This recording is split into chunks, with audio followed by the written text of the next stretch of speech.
J'ai beaucoup d'affection pour les réacs qui saturent aujourd'hui l'espace audiovisuel. J'ai plus d'affection pour eux que pour ceux qui se proclament progressistes et qui, derrière le progressisme, en réalité, dissimulent du vent. Mais je partage pas leurs inquiétudes. Et comme je raconte dans ce livre, je m'évade, je m'explique, chez Robert Laffont, 14 euros, disponible sur Internet et dans toutes les bonnes librairies.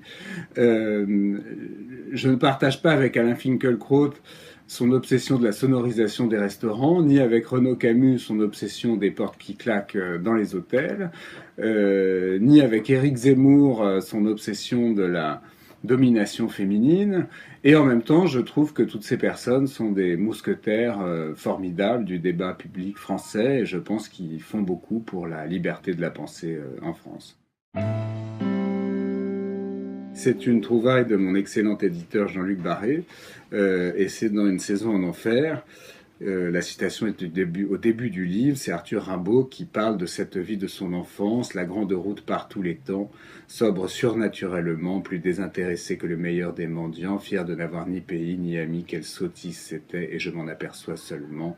J'ai eu raison dans tous mes dédains, puisque je m'évade, je m'explique. Donc au-delà de cette poésie pure, de la plume de Rimbaud, je m'évade, je m'explique, c'est parce que c'est un livre en deux voix.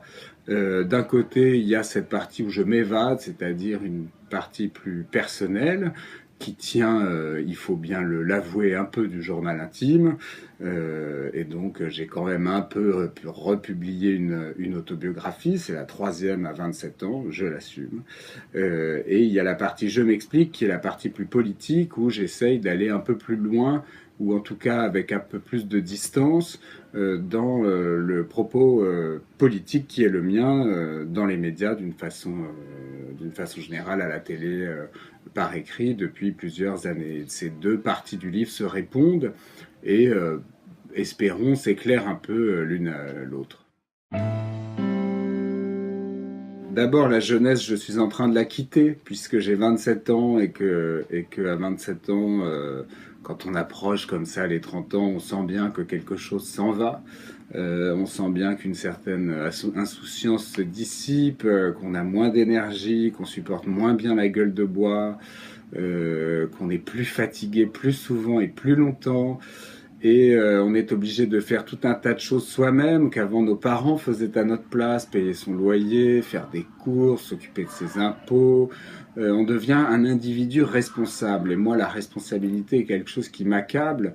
Et je revendique un droit, en tout cas j'aimerais revendiquer un droit, une forme d'irresponsabilité qui me permettrait de garder un bout de l'insouciance de la jeunesse. Mais donc, quel regard je porte sur la jeunesse d'aujourd'hui? Ça n'a pas de sens, à mon avis, de dire la jeunesse en général. Je dirais simplement que, à mon avis, il n'y a pas de raison de désespérer. Et là encore, je me différencierais des réacs. Je pense que la relève est là dans bien des domaines, aussi bien les domaines scientifiques que tous les domaines. Et je pense que ça va bien se passer, a priori, avec les générations qui arrivent. Il y a un moment où tout se complique, se défait, où les liens se distendent, je vis ce moment. Vers 25 ans, chacun se radicalise dans sa connerie, se laisse envahir par ses convictions et dévorer par ses peurs. On supporte moins bien les autres en vacances, on passe moins de vacances chez les autres. Les relations sont moins faciles à mettre en place. Chacun campe sur ses petites idées qu'il tient pour les seules qui vaillent. Beaucoup de filles ne pensent plus qu'à ce qu'elles mangent. Elles se passionnent pour leur activité intestinale et passent leur temps dans les magasins bio. Les gens qui se prétendent artistes affirment développer quelque chose de radical, de brillant, de nouveau, et montent tout seuls sur une espèce de piédestal imaginaire, ce qui est sans doute nécessaire à ce type de démarche. Les avocats ne raisonnent plus qu'en termes de règles, veulent toujours avoir raison, se méprisent d'une branche à l'autre du droit, passent le plus clair de leur temps à accomplir des tâches ingrates.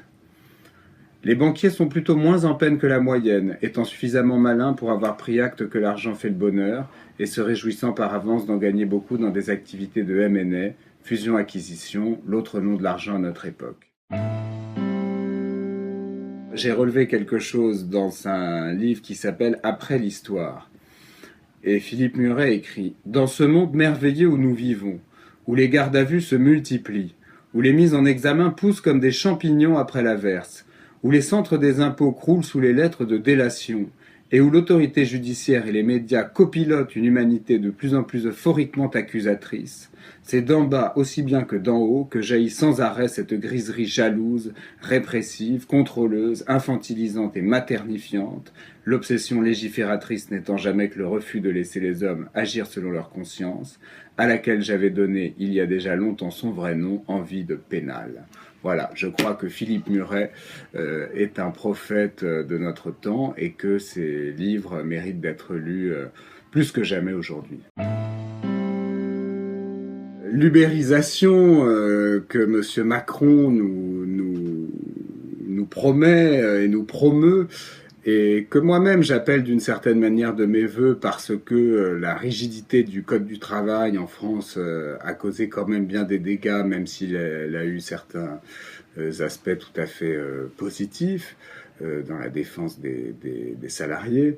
L'ubérisation est notre lendemain, et donc c'est l'ère des indépendants. Et ça prend la forme, dans bien des domaines, de l'ère des gens tout seuls chez eux, avec leur ordinateur, leur machine Nespresso, leur fil Facebook et Instagram, leur frigo à toute proximité immédiate, et la liberté de leurs horaires, et donc potentiellement des journées qui commencent à midi et qui sont peu productives. Moi, je pense que l'ère des indépendants, si elle est sans doute une opportunité formidable à bien des égards, je voudrais pas qu'elle fasse disparaître la vie de bureau, puisque je suis de ceux, c'est sans doute très ringard, mais qui aiment beaucoup la vie de bureau, qui aiment le bruit des photocopieuses, l'odeur du café, les gens qui se parlent le matin, qui se racontent leur week-end, ou le film qu'ils ont vu la veille, ou la grande émission politique qui est passée la veille, et ces atmosphères où la rencontre entre les gens